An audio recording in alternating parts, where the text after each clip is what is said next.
बिस्मिल्लाहिर्रहमानिर्रहीम। अस्सलामुअलैकुम। आप देख रहे हैं 83 न्यूज़।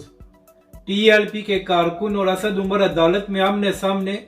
अल्लामा साद हुसैन रिजवी पर केस बनाने वाले खुद अदालतों में। इस वीडियो में हम इसी के मुतालिक बात करेंगे।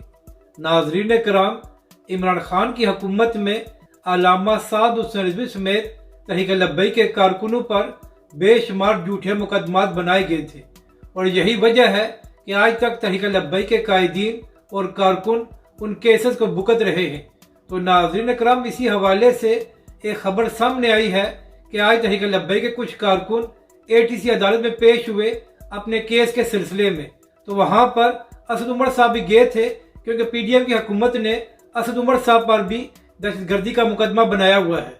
तो नाज़रीन कराम, जैसे ही तहरीक लब्बैक के कारकुनों ने असद उमर साहब को देखा तो टीएलपी के कारकुन असद उमर के पास चले गए और तहरीक लब्बैक के कारकुनों ने पीटीआई के रहनुमा को बताया कि जिस केस में हम अदालत में आए हुए हैं ये इमरान खान की हुकूमत में हम पर बनाया गया था। इसके बाद तहरीक लब्बैक के कारकुनों ने असद उमर से यह भी कहा कि जिस तरह आपकी हुकूमत में तहरीक लब्बैक के कारकुनों पर रमज़ान के महीने में केसेस बनाए गए थे, तो असद उमर साहब इसी तरह आज आप खुद भी अदालत में आए हुए हैं और रमज़ान के महीने में ही अपने केसेस भुगत रहे हैं।